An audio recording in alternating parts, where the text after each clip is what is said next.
Hey there, welcome to the House Music Connection podcast. I'm your host, Tony Fuel.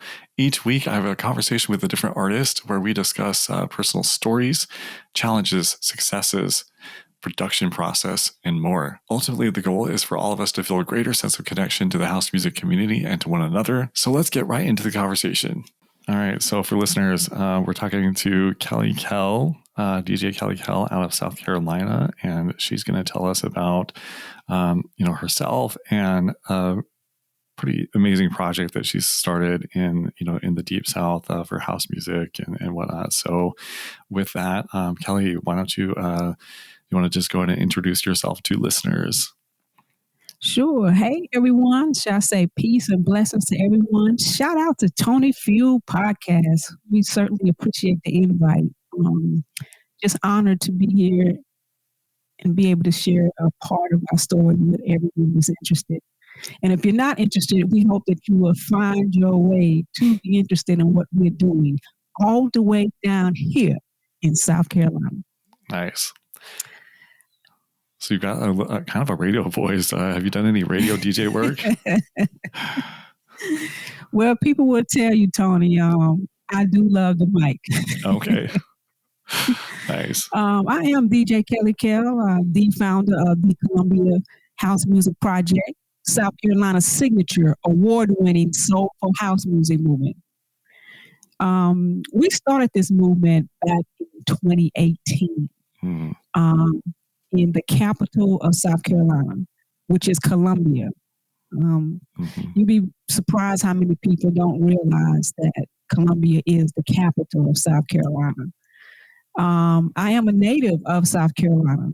I'm not a visitor. I'm not a transplant. I didn't move here. I'm from here, born and raised right here. In fact, I picked tobacco as a young adult. Back in the days.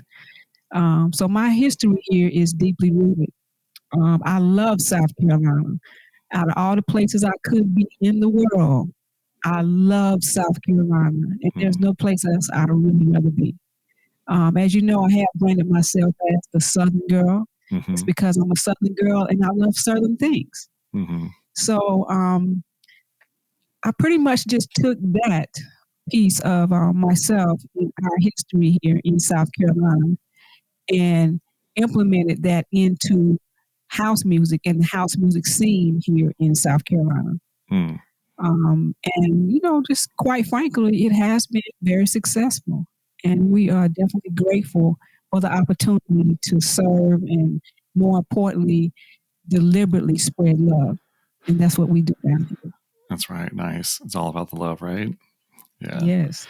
Very cool. So how did you, you started it in 2018, and did you see like a need in the market, if you will, just kind of speaking in business terms, did you see that there was a need in the market that needed to be filled, kind of a problem to solve? And you just said, you know what, I'm going to be the one to help solve that. I don't know if I saw it as a problem. Because if you look at the broad spectrum of things, house music has always been in the South, in South Carolina. But the question is, what type of house music? Which is where we come in. Even growing up on the club scene, we had house music such as, EDM, techno, progressive, and those type of things. And those are the type of things that we had to listen to as people that were going to clubs here, in Columbia. Depending on what day of the week it was, depending on what time of night and things like that. There weren't a whole bunch of clubs during the 70s, when I was coming up. So, sometimes you just have to blend in with your environment. So I had a friend back in Charlotte, North Carolina. She was actually from New York. And I think by way of Jamaica, I think she's from Jamaica. Shout out to Sophisticated Life in Charlotte, North Carolina. When I started DJing, my second phase of being a DJ, because I started out in the early '70s in my mom and pop's club at the beginning of the civil rights movement, and this was a place that everyone in our community used to come. If you can remember back in that time, it was really tough and things were hard. Um, just an incredible time in history, but to be in the middle of it, it was very, very challenging. So our family had a small business that catered to our community. I'm talking about the Black community. And everyone in our family had a job to do. And my job at the time was music. So I was responsible for picking out the music and playing. And I was very young. I think I was like maybe 10 or 11 or something like that. Wow. So I didn't realize the responsibility. I just love music. Yeah. So, this was back in the day of Billy Paul and Candy State, and artists like that. So Michael Jackson, the Jackson 5, or should I say the Jackson 5 at that time. And, during this time, I can't even really tell you that I understood the impact of what we were doing for our community. But what I can tell you is that every week that we were open as a Black business, our venue was packed every weekend.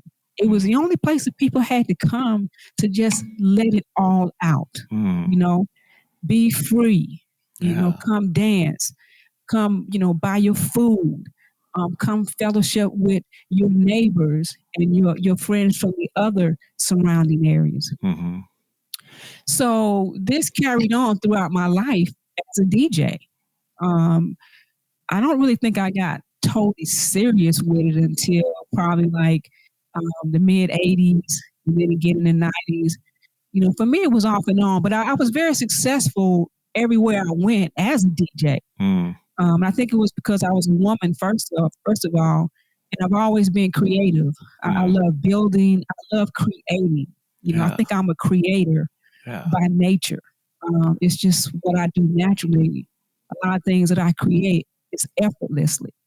I just do it, and it always come to 100% for fruition. And I'm grateful for all of that. So my friend in Charlotte, North Carolina, from New York, was doing a lot of underground parties in Charlotte, North Carolina. And we met, and she hired me as a DJ, and we've been rocking out ever since. Well, by her being from New York, up north, she used to always tell me after my sets, Kelly Kel, you need to play some house music. I didn't understand at that time the impact of underground house music. It just wasn't my forte. Now, I'm a versatile DJ. I know how to play everything, and I love playing everything. I never consider myself to be in a box. I like doing whatever. Like, I'm just not the one you can put in a box. Yeah. So I didn't understand the impact of what she meant by house music as far as underground. Now, I could play the commercial stuff all day. Right. But, time went on, and there were other people at her parties that used to ask me as well, DJ Kelly Kel, why don't you play some house music? So as time went on, I started to play a little bit more of it, and I discovered that, wow, I really like this. And it didn't take very long. And after a few collaborations that simply just didn't work out, I just simply went on my own and started the movement in Columbia, my home, on my own. Nice. And as soon as I started it took off. It took off. I mean, because there were so many people in South Carolina that have been waiting for something structured, something exciting, something completely out the box, and more importantly, something that is 100% inclusive. You don't have to be from up north to love house music or to come dance to house music. You don't have to know anybody. You don't have to have any type of credentials. It's just come out and dance. Let the music take you where you need to go. Yeah. So I can really credit, my friend in Charlotte, North Carolina, that's telling me, Kelly Kel, you need to play some house music. But she was always very nice about it. She never demand it, but as time went on, once again, the more you listen to it, and then you find that one song that just hits you. And what was that song and for you? You're never the same. What was that You're song never for the you? same. That song for me was the Reese Project. And it's called I Believe. And it was already an old song. Yeah. And I'm not even sure how many people even know about that song. I love that song. And then after that, it was You Put a Spell on Me. And then from there, it just goes on and on and on and on. So that's kind of like how it started for me. And, I love this music. I love what it stands for. Yeah. I love the principalities of it. And more importantly, I love the transformative power that it has that can help people come out of things that medication can't help you come out of. Counseling can't help you come out of. This music can do it. Yeah. If you allow it, it can do it. Right. When we say that it's a spiritual thing, and until you've had that spiritual experience, you don't really get it. But then it's after you have had that spiritual experience, it's like, okay, I get it now. So yes. Yeah, absolutely. So you discovered house music through your friend, and how did you, I guess, stay up on what music was coming in that was hot, or like, I guess, I don't know. A lot of us don't play what's hot, but I mean, how were you made aware of like what records were even available? Were you doing a lot of crate digging and on like Track Source and Stompy, or how were you finding out about music? Well, the good thing about technology is that it's so many avenues that you can grab music for. I personally don't just simply use Track Source or Beatport or whatever as my sole source. Right. I really like to just look around, and I always like to get it from the source. And that takes time. That takes time. Fortunately, I am connected with quite a few other music curators, DJs that love sharing music. And me personally, I like playing a lot of the other people's music that are not on Track Source. When you come to our events, I consider myself to do events and not just parties. You will hear a lot of things that you won't hear anywhere else. And that's one thing that I really love about our followers and our supporters. I feel that we and they have no discriminatory factors. We don't have to have a certain DJ or a certain playlist that you have to hear. A lot of times when you come to our events, you won't hear this type of music anywhere else. And then again, I love when I do bring in other DJs and music curators and they play their style of music, because this is a lot of times the first time that our followers are getting to see this DJ up close and personal. Yeah. So we want them to play what they're known for and play how they're known for playing. But as a general rule, we do a lot of crate digging, a lot of music sharing. I have artists that send me music all the time. And I encourage artists, if your stuff is good, send it to me. And if it's good and it meets what we do, I would love to play it. Nice. Okay, so I'll be sure to include that in the episode show notes or whatever, so that people can link up with you and whatnot, and start sending you their music, maybe. Yeah. Cool. Sounds good. So there's a word that you mentioned when you first started doing events, and you said structured. Say a little bit more about that, because it sounds like maybe there was some unstructured events that were happening, and then you kind of put a structure around doing events. Is that right? Well, yeah. Well, when I say structure, what I mean is that there's other people that were doing things their way, and then we started just doing things our way. Yeah. And the great thing about this, it's a market for everyone. There's room for everyone. It doesn't have to be just one person or one entity. But there was definitely no one in the state of South Carolina that was doing what we were doing. And today, we are the only ones that do what we do. And we primarily focus on soulful house music, authentically as it was created, from the birthplace of Chicago to New York, New Jersey, Detroit. That's our style of play. We don't particularly do any type of the EDM and those type of things. However, I think in the future, we definitely may invite some of those DJs to our platform. But as it stands now in South Carolina, we have that already. Yeah. But we don't really have anything that caters to, the population that we have currently. And a lot of our followers, they are transplants. They're not from here. Yeah. We're talking about, as I said before, New York, New Jersey, Detroit, Chicago, Atlanta. These are people that have been living here for decades and have not been able to get the music that they were brought up on, which is soulful house music, which is a happy collaboration of your Afro, your soulful, all of that.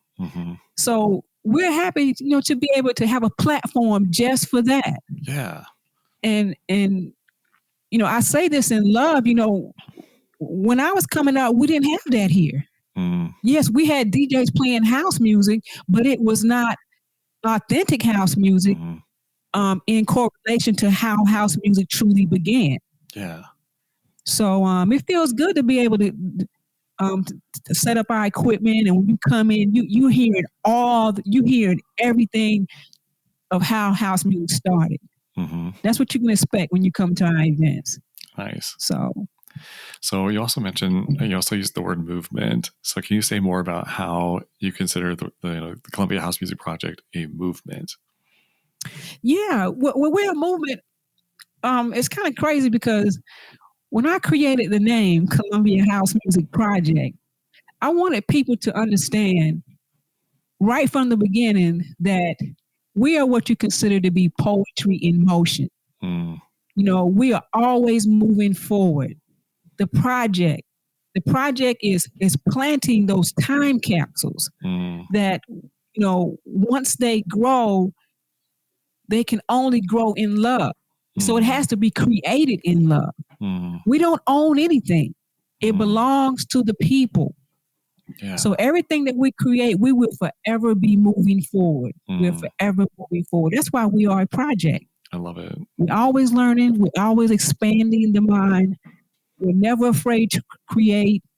We're never afraid to go places, which is another thing that was never, ever done in South Carolina with house music is we've created an atmosphere that every event that we do, we implement history. And I'm talking about Black history, history that is not normally in the school books or taught in the school books. Right. We try to do events at historical and places. And a lot of these places are Black places. And not that has to be the premier of it all. But at any given time, you can go to dozens of venues here in South Carolina, and they're not represented by anyone Black. Okay, so that was important for me to make sure that our history is implemented in everything that we do. So if you look at the history of the South, and you can Google this, South Carolina is a state that is rich in history as it applies to the building of these United States. Starting right with the Civil War. The first round fired to start the Civil War. The very first round. Just think about how powerful that is. The round that started that treacherous, just horrific Civil War started right here in South Carolina. It was fired right here. The transatlantic slave trade. More Africans were brought right here to Charleston, South Carolina than any other port in North America. Mm-hmm. The transatlantic slave trade. More Africans were brought right here than any port in North America. How powerful is that? Wow, yeah. So this music, when I say the transformative power, we want people, when you come to South Carolina, we want you to come and get all of the history, not just one part of it. Right. You know? So we're proud to implement that. And we've been doing that since the very beginning. Mm-hmm. We never came out as a movement that just did parties. Mm-hmm. You know, everybody else can do that. I'm not interested in that. Right. I'm interested in doing events. Mm-hmm. In every event, I want you to be able to take away a piece of South Carolina with you. So I said all that to say is that we have people, every event that we do, we have people literally in tears after our events that are just so thankful that we are doing this. I need to attend one of those. Yeah, I need to come out and experience that. Tony, come on down. We got you, brother. All right. We got you. Nice. And like I said, it's like I have people to say, oh my God, DJ Kelly Kel, I've been living here for 30-something years. I never even knew that the Capitol was right there. I never even knew, that Charleston had all of this there. Because what? People move here and they typically don't get involved, with their surroundings. They just stay with what they know. Mm-hmm. So, if there's one thing that I'm super proud of, Tony, it is the connections that we have reconnected families from up north back down south. They are now reconnected with each other. I've had people to say, oh my God, I wasn't even talking to my family. And now, through the power of what you're doing, we're now reconnected with our family. We're talking again. We're traveling again. This is powerful stuff, especially, for Black people, when you understand how much we've been broken over these 400 plus years. Yeah. So, and I'm not just saying this is a Black thing. It's nothing like that, but let's understand this too. We're not afraid to say this. Mm-hmm. It's all about rebuilding, reconnecting, and just getting everyone to be able to become one with the music, because it can truly free you. For sure. Yeah, I love that. Getting a little bit emotional here. That's awesome. So, So I love that it's a movement. It's that you do events. Now I wonder, do you also?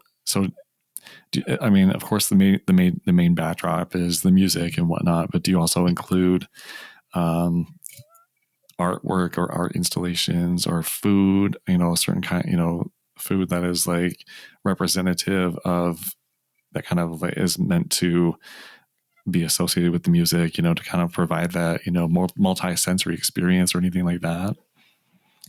Well, it's funny you would say that. I don't mean how funny. But yeah, because what? Food is a part of our culture. Yeah. I kind of tease a lot. Now, let me tell you. Okay, as you know, I call myself the Southern girl. Because what? I'm a Southern girl. I am from the South. I love the South. No place I want to be. This is where I want to be, right here. And my Northerners here, I tease them all the time. We have a wonderful relationship. They love us and we love them. And I've been up north a couple of times, especially since the movement started. I have people invite me. I mean, they fly me up there. They make sure I'm good. They just want me in their space. And I appreciate that. And when I'm in their culture, for example, I went to New York. It was a couple of months ago, or that might have been last year. And I just can't believe how fast the people in New York walk. Oh my God, New York. Well, why do y'all walk so fast? And you better not stop. Don't you ever stop walking in New York. You will get ran over and cursed out. Yeah. And I thought it was funny, but guess what? That's their culture. Mm-hmm. And I embrace that. Mm-hmm. So I encourage people that are here or when they come here to do the same thing when you come to the South. Mm-hmm. We are no different. The first thing a lot of people say that are from the North when they come to the South is everything is so slow down there. Mm. Or why is everybody speaking to me? Or y'all country down there. Mm. Well, see, that's the wrong thing to say to DJ Kelly Kel. Because what? I'm a Southern girl. Yeah. And I love the South. And the first thing I'm going to ask you when you say something like that is, look, this is what we do in the South. Mm. We ain't in no rush. Mm. For what? We don't do that down here. Yeah. We speak to everybody. Hey, how you doing? We don't want nothing. Mm. We just speaking. That's what we do. I love it. Yeah. So get used to it. And yeah, what's country? We are country. That's what we do. We country. Yeah. So a lot of my New Yorkers are, not just New York, I'm just saying up north. Yeah. Okay? I'm talking about everybody, not just New York. A lot of people from up north, they moved down here for that. Yeah. Because it is, the economy is great down here. The people are friendly. You have plenty of room. Mm. But then you get down here and you want to call us country. Mm. Don't do that to DJ Kelly Kel, because I'm going to tell you. I love it. Nice. So I think I've seen on some of your promo, For Us, By Us, how important is that, and how important, representation and all that to the project and the movement? I didn't hear the first part, Tony. So I think I've seen on some of your promo material, like For Us, By Us. Is that right? For Us, By Us. I'm not sure that I've said that, but I think it's very important that we represent brand in an 100% inclusive environment. Mm. And we want to be the creators of that. Mm-hmm. So we're doing our best to show you what right looks like to us. Mm. So a lot of our supporters, they make sure that they do their best to support us in the right way. We don't just do music. Mm. For an example, I say all the time that we are committed to our community. Mm. It's community, city, state, in that order. That's how it goes. We're always representing our community first. Mm-hmm. And this is why it's so important that we stay true to what the vision is. And the vision will always be community first. This past October, we did a free, that was September, we did a free haircut mission within one of our communities. And these are underprivileged communities, communities that are often forgotten about. You won't hear anything good about these communities and things like that, and people shy away from these type of communities. But that's not what we're doing. In fact, we're taking house music into these communities, and we want the power of this music to stick with everyone that comes to these events. Because I'm sure out of the whole time that we are there, there's got to be a song that's going to touch somebody out there. They're going to want to know, who is that artist? What's the name of that song? And from there, go listen to that person, research them, and find out that we're doing something called house music, and that it started way back when. It's not something that's new, And a lot of these missions that we do, Tony, and I have some videos. A lot of these missions that we do, we set up our own everything. The last one that we did was in September, and it was a free haircut mission. We set up our own barber chairs. We bought out free food, clothes, shoes, and we gave all the children that came free haircuts. And these are barbers, from everywhere. They volunteered their time to come out, not expecting nothing in return. Nothing. All you could give is the time, and of course sharing your skill, expecting nothing in return. That's so awesome. a lot of our events that we do, they're just like that. They are free events, and I like DJs that understand that.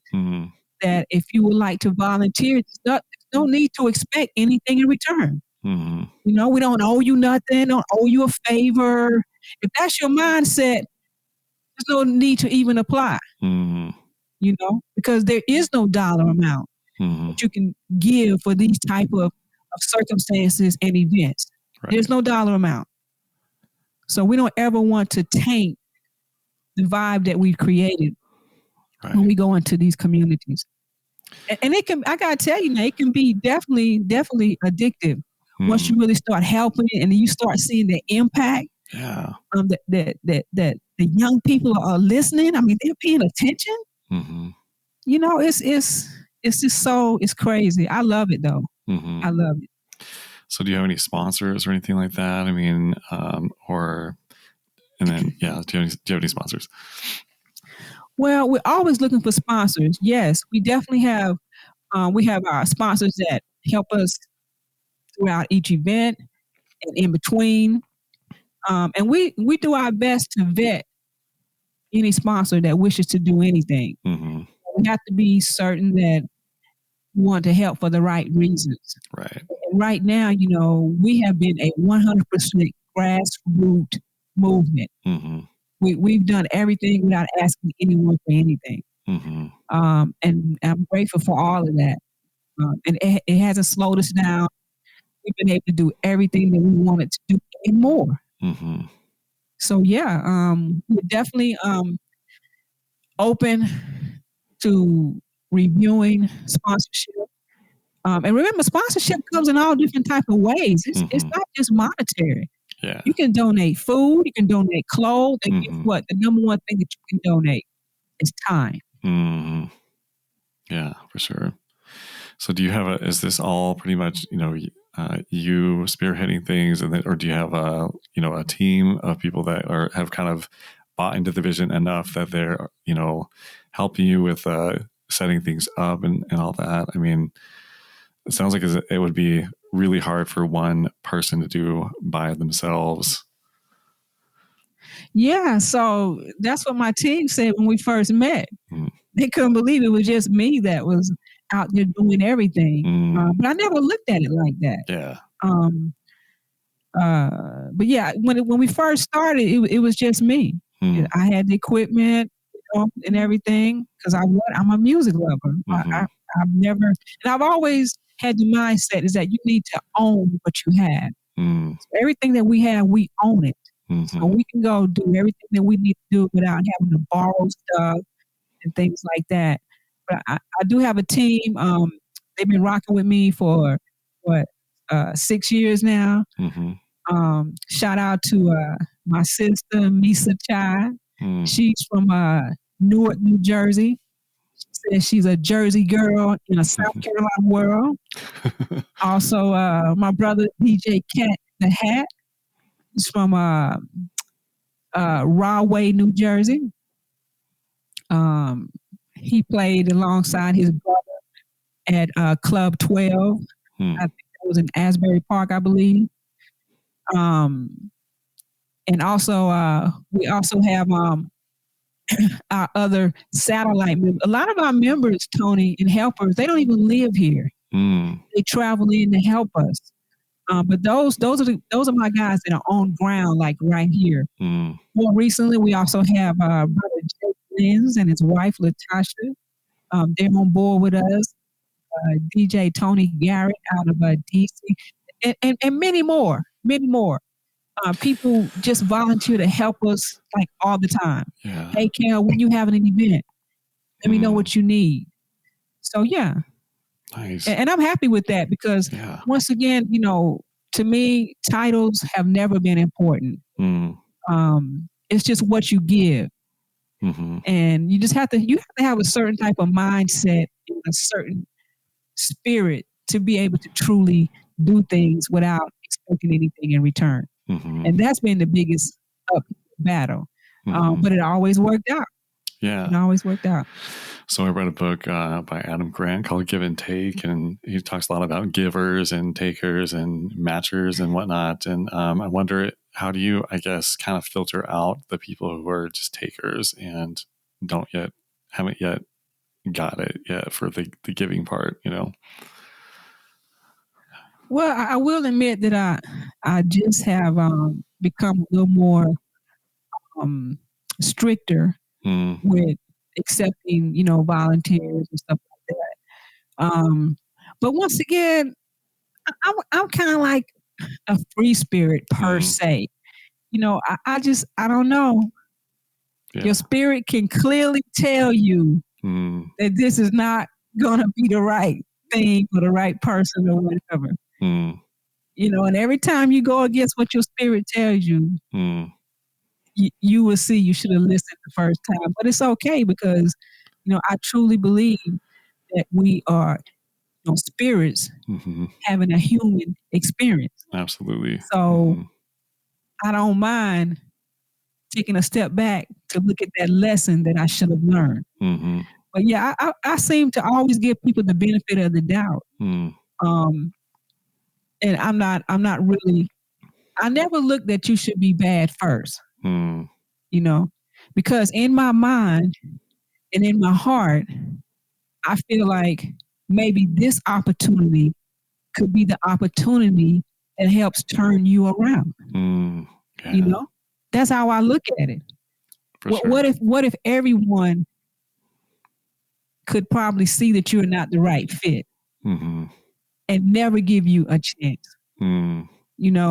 What? Yeah. What does that do? Right. But yeah, I'm definitely more selective now, for sure. Nice. Yeah, but I still believe in the best in everyone. I still believe in the best in everyone. That's good. Yeah. I mean, and it sounds like you've learned some lessons, or and just follow your gut, and that you've really developed that intuition. So shout out for that. That's something that we all could do, is develop our intuition a little bit more, and turn on those spiritual receptors, if you will, to act a little bit more that way instead of just like always intellectually. And yeah. So cool. What do you feel like are the factors that have made the project successful? I think that you've kind of covered this a little bit. Maybe go into that a little bit more. What has made us successful is the people. We are here by the will of the people. Love it. I mean, just look at it. Look how many people have tried to do this. And it just was never able to be successful. So that's a testimony to the will of the people. And just adding on to that is, the good thing about doing things and not expecting anything in return is that the people will pick up on that. They know when you're doing something, from your heart or for the right reasons. The people know. And they will watch your journey. They will support your journey. And that's the beauty of it. So every event is just get bigger and bigger. Now, I will share this with you, Tony. We've never had an empty event. From day one, we've never had an empty event. Never. That's awesome. Yeah. Do you think that's because you've made it about the community first in the first place? When you set out on this project, and then did you include people just from the get-go? I mean, from different places. I mean, I'm thinking like, I don't know. Did you have different people that were already in the community that kind of helped you solidify that like whole community aspect of things? I think that it's a combination of all of that. Yeah. The people have to trust you. That's the bottom line. And one thing that we've done well is they've watched our journey since the very first day. I think the very first time I came on social media, I had on a straw hat. and I never even thought about the perception of that. That's just what I do. Yeah. And I told them we were going to do house music. And I told them when our event was going to be. And when it was? Martin Luther King weekend. Martin Luther King weekend. And the venue was Standing Room Marlin. We couldn't get anybody else in the building. Nice. House music. And was that a free event? It was a free event. Nice. It's for the people. Yeah. Very and cool. And the DJs were volunteer DJs. And all I did was just talk about. And this is how I met my first teammate, which is Misa Chai out of New Jersey. Yeah.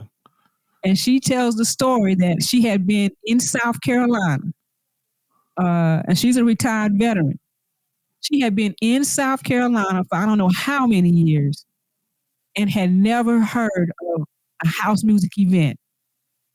So she saw us on some video or something, and she had to come to our event to see if we were legitimate. Yeah. I mean, that's what true house heads do now. Yeah. They're going to show up to see if you legit or not. Right. That's true. And she was the first one in the door. Nice. And at this particular event, it was my first one. We had live painting. We had an area where my brother Kingpin, he was setting up his records, his 12 inches. He's a DJ as well. He had all that set up, selling his records. And we were in a very nice place in the center of our city. It's right near the college campus. Because most of the people that come to the center of our city, I would assume most everyone is like this. It's a lot of tourists that be there, especially on the weekends.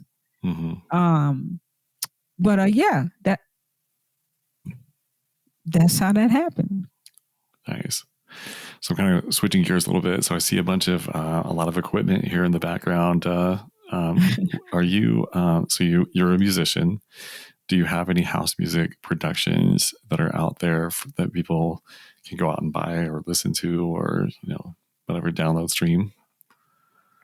Well, I'm not a musician. I'm a DJ. Okay. I love equipment. And I always try to purchase things that can move me forward. When I say me, this is outside of everything else. Like this is just me when I'm just here by myself. When I want to do something, let's say this not house music necessarily. I have been trying to work on some production. I produced 2 tracks already. I haven't dropped them, I got to have somebody look at them, make sure they ain't like super whack and all of that. Yeah. But I have had a couple of people to reach out to me that wanted to really work with me and, share their production. See, for me, production, I want it to be fun, and that's probably why I haven't really put a whole lot on social media about my production per se. But yeah, I've been working on some things, in between everything else that I'm doing. So if you have a good producer out there and would like to, work with DJ Kelly Kel, let me know. Sure thing. Yeah. All right. Very cool. So what is next for Columbia House Music Project, for Kelly Kel? Are there any projects that you're excited about that are upcoming that you want listeners to know about? Well, we're always working on something, that's for sure. This is the month of February. We just had a major event here in January, Luther King weekend, which we also celebrated the proclamation to our city, declaring that day, January the 19th, the official House Music Culture Day. That's awesome. Thank you so much. We received that proclamation from our city in, I think it was 2019. So we celebrate that every January the 19th, which is Luther King weekend. We had Teddy Douglas out of Baltimore. Who Teddy Douglas is, Crystal Waters. He's done work for Michael Jackson, Prince. The name goes on. He was one of the original members of the Basement Boys. out of Baltimore. And he's a wonderful guy too. I had so much fun with him. He is actually just so hilarious to me. Wonderful personality, fun to work with, and he definitely tore it up. He tore it up down here. Also, we had Mark Francis out of New Jersey that also works with Timmy Regisford with Shelter Records. He was here, played excellently. I had a great time with him as well. And in March, we are actually bringing to South Carolina for the first time. I think he's the only DJ and percussionist in the USA, I believe. I'm not sure. DJ Stingray. He'll be here March the 16th. And we're excited. It's his first time coming. He's a DJ, and he also plays his percussions during his set. He can break off any time and just go bananas on the congas, Nice. So we're excited to have him and see what he's going to bring to the state. And more importantly, our supporters. And then from there, our next event is in May, Memorial Day weekend.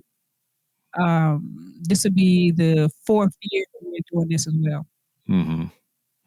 3 straight days solid on our private compound. We have DJs coming in from all over New Jersey, Baltimore, New York, Detroit, New Jersey. I'm really excited. It's great because it's 3 straight days. Everybody gets to come, take their shoes off for 3 straight days. Nice. Is there a limit or like a cap on the attendance? No. No, we're on private property. So we don't really have those type of restrictions. We also do our fireworks as well. I love doing that. I'm trying not to go overboard this year. So with this particular event, we have people that come down with their RVs. We have overnight tenters. Some come from, I think the last group came from maybe Arizona. Was it Vegas? Yeah. Anyway, we have a couple of groups that come down with their tents, and they set their tents up. Like sometimes they'll come in like on a Thursday. The event doesn't start till Friday evening. They'll come in, set up their tents, and they sleep in their tents the entire weekend. And those tents look like little condos by the time they have it set up. Oh, that's cool. And one year it rained, and it didn't even matter. They were in their tents, and we have an indoor facility as well that's on the compound. Very cool. So that's what we have coming up next. Memorial Day weekend. 2 events. Okay. So let's see. We're recording this in February. Hoping to get the episode out by the end of April.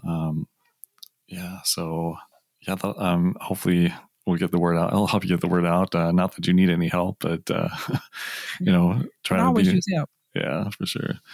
So that'll be fun. Do you guys do anything for like Independence Day or Juneteenth or anything like that? Yes, as a matter of fact, we are. We are planning an event right now for June the 15th, which will be called House Teeneth. And this is the weekend of Juneteenth. We will be celebrating the music side, our music, our culture, and our businesses. And we're going to call it, instead of Juneteenth, it's going to be called House Teeneth. Very cool. All right. Well, let's see. It kind of seems like we're at an organic place to maybe wrap up soon. Is there anything that you would like listeners to know about?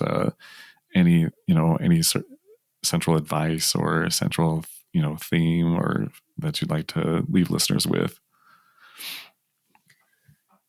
Well, once again, we want to certainly thank you for the interview, and just let the people know that we are transforming house music here in Columbia, South Carolina. And I do mean on the soulful side. We love everyone. We love the opportunity to be able to do this. And more importantly, to keep moving forward. So something that we didn't talk about was an event that we do every August. and it is at the capital of South Carolina. Mm. And it's called House Music at the State House. Mm. So we're at the capital of South Carolina, and we set up on the Capitol State grounds on the steps, and we play music from 12 noon all the way to like 9 or 10 at night, and it's all house music. We have our skaters that come out, of course, our dancers bring their tents, and so far, we've really been doing well with that.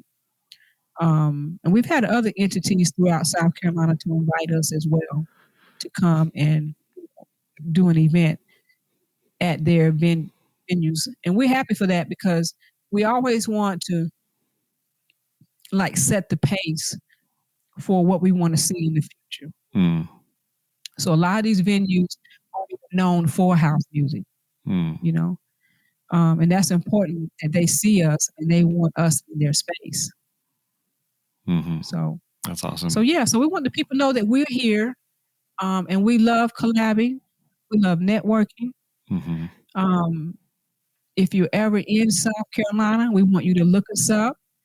Our website is, of course, chmpsc.com,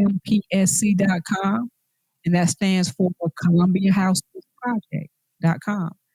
We pretty much keep the website simple, but definitely it has all our events, our past events, some videos and pictures to show you what we've done, what we are doing in the future. Very so cool. I'm excited. Our team is excited. Our supporters are excited. Our city, I believe, is excited, which is something we didn't really discuss, is the support that we're getting from our city.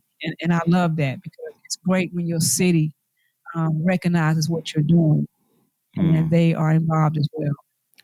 So. Yeah, I mean, if we have no hard cutoff time, but so if you want to talk more about that, by all means, Yeah, sure. The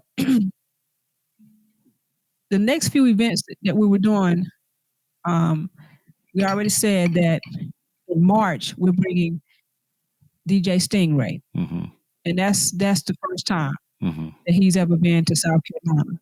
That's already major because of what he's bringing to percussionists. He's going to be on the congas like during his set. We want all of our other drummers to come out, all of our other spiritual dancers to come out. This is a type of event that will just probably turn 100% spiritual dancers. This is kind of like what I see with this event. After that, we have the 3-day Memorial Day weekend event. That's done on our private compound.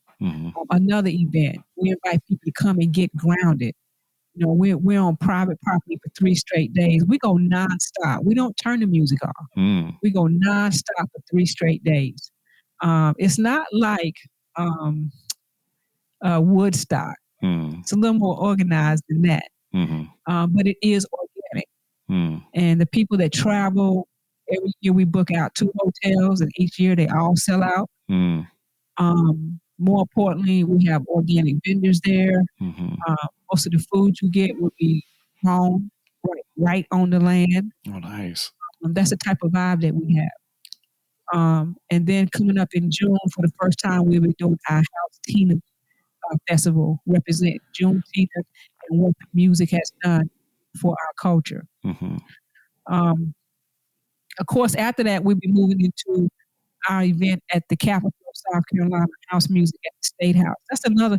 See, I'm naming these because these are type of things that have never been done in South Carolina before. So it just gives everyone an opportunity to come and be involved. Come be involved, get involved, meet new people, and see how you can help the mission. Yeah. We're always taking on people that really want to get in and help. And it's crazy because, we're actually building history here. Yeah. We also refer to ourselves as the underground house, South Carolina. Because once again, a lot of the music that we play is not stuff that you get off of those other platforms that we spoke of earlier. Right. This is music that artists are creating, they're sending it out, and we're simply playing, and the people love it. They love it. Of course, you always got to throw classics in and stuff like that. Yeah. But just to be able to get the music out with no problem, we love doing that. Nice. But more importantly, we love serving our community. So say more about the if you wouldn't mind, could you say more about the city supporting the the project? Yeah. So when we speak of the city, primarily what I mean by that is when you have your government organizations that recognize what you're doing. This past year, we had the Koger Center. It's a performing arts center. Reach out, and we actually did an event there in October. And these are places like Bill Copperfield. Is that his name? The magician guy? Bob Copperfield? David Copperfield. David Copperfield. Yeah. My bad. David Copperfield. Okay. David Copperfield, Shaka Khan, I think Frankie Beverly Mays went there one time. Brandon Marsalis. So to be able to go there and do house music was absolutely phenomenal. And guess what? It's the first time it has ever been done. So this is what I mean by our city. I mean, these are just not ordinary places.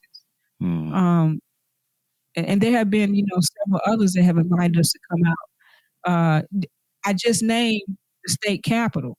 I mean, this is the Capitol building of the state. Other than the Supreme Court, this is the highest building in South Carolina. And we've been planning there for the past 5 years successfully. So we have complete visibility of the main street. Our tourists come and check us out. We also have a market that's in place on that Saturday that we do the event. So people come to an organic market and come straight down to the end to house music. And one good thing about being in the Capitol on Main Street is that, what did I say earlier? You have a lot of tourists that are here visiting. And it's so important because they get to see us and they get to get our business cards, get our music, start following us on social media. Yeah. So this is the beauty of building it. When it all comes together, it's just going to absolutely be just phenomenal. There's another major event that we do in July. It's called House on the Beach. And we don't do house music on just any beach in South Carolina.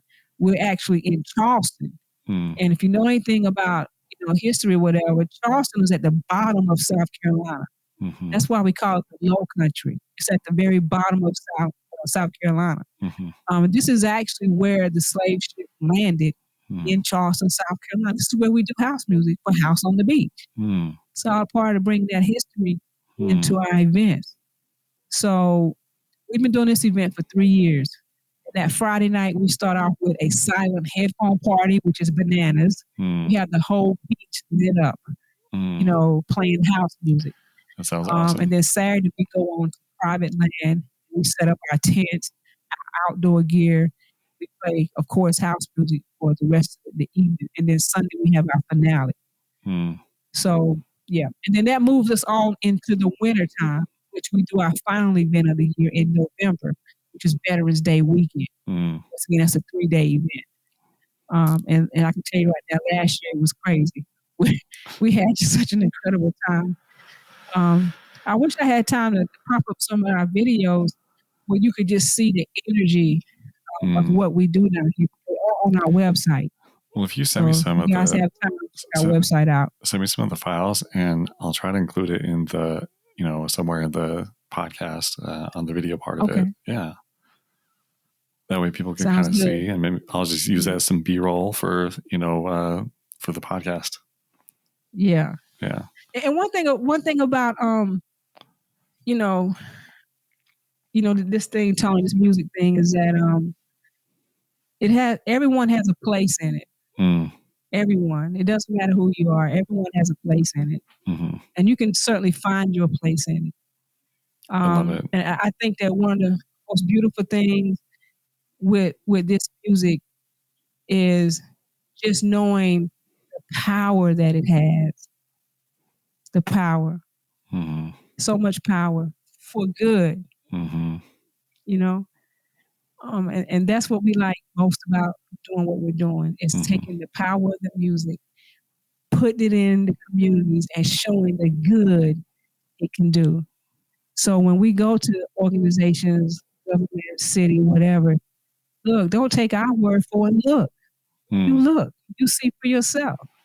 And guess what? We're not asking for anything in return. We're not asking for anything in return. And I believe when you do it in this manner, you certainly attract more help in a positive way. I love it. Yeah, law of attraction. You put stuff out and you'll get it back. It's not, in some way, somehow, someday. Yeah. When we getting you down here, Tony? Not sure yet, but we have very cold winters, and I would love an excuse to come down next winter. Yeah, come on down. Yeah. Our winters are not that cold, Yeah, I've heard that. Yeah. So, yeah, I'd love to get down there and just dance or maybe jam a little bit or whatever. That'd be great. Come on. We'd love to have you. Bring some friends. If you know friends that all your friends know, we will be back in Charleston, South Carolina this year as well. Sure. I'll tell Andrea about that for sure. There's Andrea Brown and Dwayne Motley. He makes some deep house. He's out of Charleston as well. And so we got a link. Yeah, I'll be sure to connect you guys. We love deep house. Yeah. Yeah. So, yeah, I'll link you guys up. I'll start an Instagram chat or something so that you guys can all connect. Yeah. Very Sounds cool. good. We appreciate that. Yeah, I love to connect people, and it's one of the reasons I do this podcast. It's just because I, want to get people's stories, hear people's stories, and get them out there and connect. Yeah. So, yeah. All right. Well, is there anything else you want to add to the conversation? We love to connect. Awesome. Columbia House Music Project, Columbia, South Carolina. We love to connect. Awesome. Well, this has been an amazing conversation. I've loved every second of it, and I've loved hearing your story and feeling your spirit, and just what you're about. And we need more of that in house music in general. So, thank you for all that you're doing for house music in Columbia, and that influence, I'm sure, is bigger than South Carolina. So. Thank you for that. And thank you for agreeing to be on the podcast. Thank you for having me, Tony. Absolutely. Can't wait to meet you, my brother. Hey, friend. I hope you enjoyed this conversation. As producers today, it can be really overwhelming to keep up with all the tasks that we need to complete. So I've created a free toolkit that can help you. I call it my release roadmap. This tool helps you to gain clarity on all of your tasks related to music production, demos, releases, and social media so that you can spend more mental energy on making music. Learn more about this free roadmap by visiting tonyfuel.com/roadmap or click the link in the description below. Again, that link is tonyfuel.com/roadmap. Take care, and I'll talk to you soon.